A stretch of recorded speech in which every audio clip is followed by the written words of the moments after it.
So Plan B is a liar. There, I said it. And we're going to go over exactly what happened. I got into a bit of an argument with him on X. But before we do, I want to make it clear that what I'm about to say, it isn't reflective on people that have Bitcoin as a whole. It doesn't have to do with that. This is specific to Plan B or people that do things like Plan B has done. So we're going to break it all down. We're going to dispel a lot of the myths and lies that have been spread about Ethereum. Let's go ahead and dive in. But I will be fair. I want to be clear. So Plan B had tweeted out, Ethereum is really not looking good now. I know it's impolite to gloat and all that, but I think shitcoins like ETH that are centralized and pre-mined have proof of stake instead of proof of work, switch supply schedules at will, are harmful and deserve all the mockery they get. And so I had responded with this, and I actually supported my claims with actual data. So I said, stop lying. Ethereum is more decentralized than Bitcoin, as shown in the charts. So let's take a look at these charts. Here we have the Ethereum chart, and you can see all of the nodes and validator distributions. And then if we come over here, we can look at Bitcoin.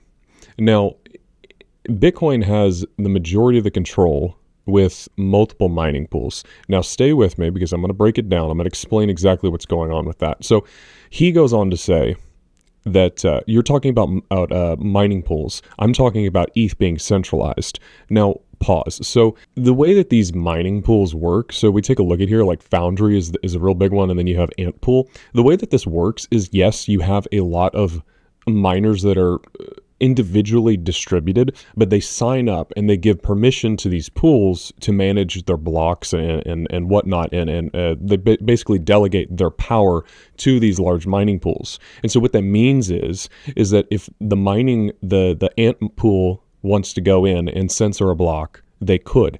To my knowledge, they haven't. I haven't really looked into that. But to sit there and say that this is not a centralization risk, and then you come over here to look at Ethereum and say that it is centralized is a flat out lie and misrepresentation. Now, I will be fair and say that there is a large portion that is centralized with Lido, but if you look at the two charts here, which one looks more decentralized?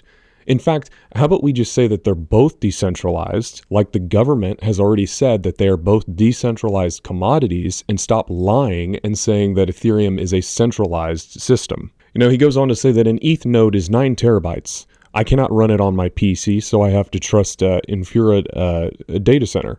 Well, that's also a lie. So if we come down here, I'm actually a node operator, validator, and here is an actual screenshot from my validator this morning. It takes me 1.3 terabytes to run a Ethereum full node. Now, I'll give him the benefit of the doubt here and say maybe what he's talking about is an archive node. But even then, he's talking from a point of not knowing what he's talking about, or he's purposely trying to lie to people and mislead them and create fear and attack Ethereum, because the only people that actually need an archive node, which is about 10 to 12 terabytes of data, are researchers and developers. So you don't need that much terabyte. And my computer that I run the validator node on, I got it. I built it. Very little technical know-how, and I built it with a few $100s worth of computer components. So I think I got all mine, the terabytes for like $150 or something like that. It wasn't hardly expensive at all. So he goes on to say that Vitalik is a single point of failure. What happens with ETH when he gets compromised or dies? Well, no, that is completely false. Vitalik is a treasure for Ethereum. He has a brilliant mind, and he's done a lot of work with research and development. But if Vitalik were to, God forbid, pass away tomorrow, Ethereum would mourn his loss, but you know what? The ecosystem would continue on. We have a lot of brilliant researchers. He does not control the entire system. He's a very important person because he's very smart and he develops and researches and builds. But if he were to disappear, it would continue to function. We still have, I don't know how many, but thousands of people building, working on the Ethereum blockchain. Now, this is a real big misconception here. So he says, actually, it's really just a lie, but he says Vitalik and co. have rolled back the ETH chain after a hack. The fact is that the fact that this is even possible should worry you. Well, no, they didn't. So a rollback, what that effectively does, and we can take a look at the screenshots that I took here. So what a rollback actually does is it's basically you have to get 67% of the validators to undo transaction history and go back and fix something that broke. That's never happened. What he's talking about is there was a DAO hack where 14%, and this was back in like 2016, so I mean like almost 10 years ago, but there was a DAO hack where 14% of the Ethereum supply had been compromised. What they did was they forked Ethereum to a state before the DAO hack had occurred, so it effectively didn't happen. That was not a rollback. And at that point, you basically had two chains. The community chose that the one that they forked was the true Ethereum, and that is the one that we use today.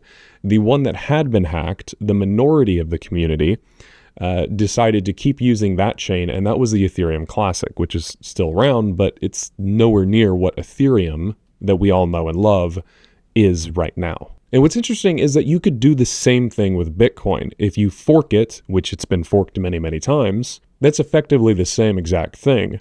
But the chain, both chains, Bitcoin and Ethereum, have never been rolled back where they've undone transactions. So continuing on here, he says that Vitalik and co. have a 70%. Now keep in mind here, this is very sneaky wording the way he words this. Vitalik and co. have a 70% premine. Big red flag, think rug pull. So think about what he's trying to say there. He's trying to imply that Vitalik and his friends, they still have 70% of the supply that they could just rug pull on everybody and dump on the market, but that's actually false. So he is indeed lying here. Let's take a look at the evidence that I had posted in my reply. So Ethereum's premine occurred at its genesis in July of 2015, creating 72 million Ethereum. 60 million Ethereum were sold to the public, permissionless ICO back then. Now, if we come down here, we see that 11.9 million ETH was allocated to early contributors of the Ethereum Foundation. 9 million ETH went to early contributors, founders, and developers, including Vitalik.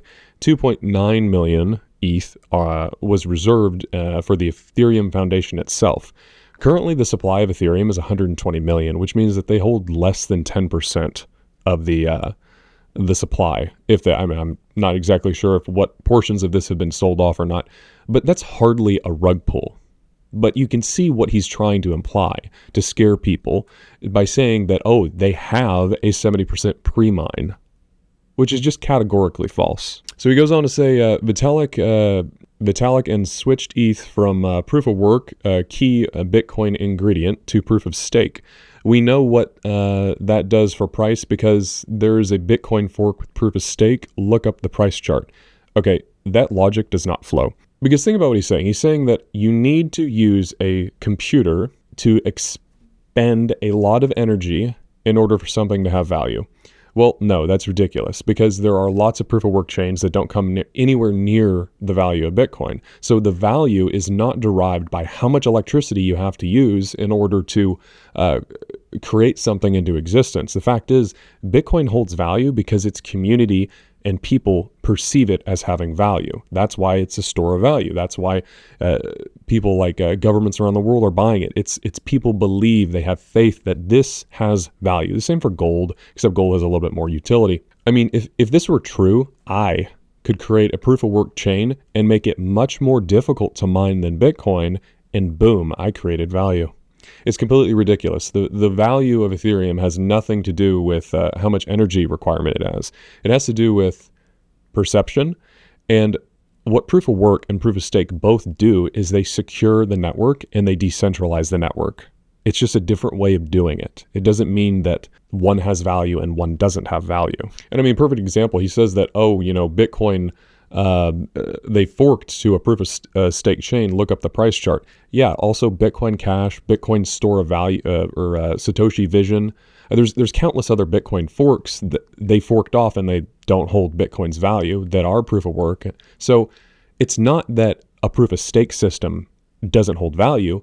It's that it's not the original. It's not the one that has the community's faith behind it. And so then he goes on to say that, et cetera, but don't take my word for it. Let the ETH BTC price. Now, he's playing on people's fear, but let me shed some truth here. The whole argument that Ethereum is going down because of proof of stake is ridiculous.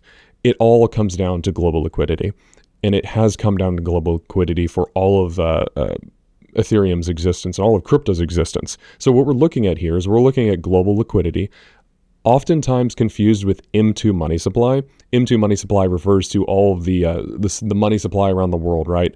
But the global liquidity, M2 is a part of global liquidity, but global liquidity is not just the money supply. A lot of it has to do with central banks, what their monetary policy is. Are they flooding the markets with money through quantitative easing? Are they easing off interest rates? And so what we're seeing is that I don't know exactly the date that the merge took place, but it was somewhere around here. And what we're seeing is that, well, we went into a period of global liquidity tightening. As you can see, the red line just declined, and Ethereum to Bitcoin bled off as a result, as it did in the past. If we come back to the 2017 bull run, where it reached its peak all the way up there at, what is that? On my glasses on 1.15 BTC ratio, we went into a period of global liquidity declining in a bear market, and it went all the way down to basically where it is right now in the bear market, in the tightening liquidity cycle. And then in 2020, whenever global liquidity began to spike, we saw the ETH BTC ratio climb back up to its highs at this sideways trending channel that we're in. And so now global liquidity is spiking again. And so we've reached the bottom of this trend channel, moving sideways over these multiple years. And so I expect that it will return and start climbing higher and reach the top of this trend channel boundary again. So everybody keeps talking about, what's wrong with Ethereum? There's something wrong with it. We've got to fix the L1. The L1's not growing enough. And really what it comes down to is, price drives narrative. People, the news is written to match the price. If Ethereum were skyrocketing right now, nobody would be talking about, there's not enough, the growth on the L1. There's this problem. There's that problem. It was the proof of stake switch. No, guys, it all comes down to global liquidity. Global liquidity drives markets. Anyway, that's pretty much wraps up the argument that I had with Plan B. If you have any questions, drop in the comment section down below. I really thought that it was important to go over this video, though, because for one, I really despise lying. It's one thing to have just like not understand something and to just misspeak, but to sit there and state things as fact and attack something else and try to destroy it based on lies, that really bothers me. That I do not like liars. In fact, I despise lying. And I felt like this really needed to be addressed because there's thousands and thousands of people that work and have dedicated their lives to building Ethereum, and it's really sickening to me to see people attack it with such low effort and narratives. And I mean, you have to push back, because if you don't push back, you end up getting flooded with lies and false information as far as what the real picture is, essentially. But anyway, I'm getting off my rant here. I will see y'all in the next video. Y'all take care.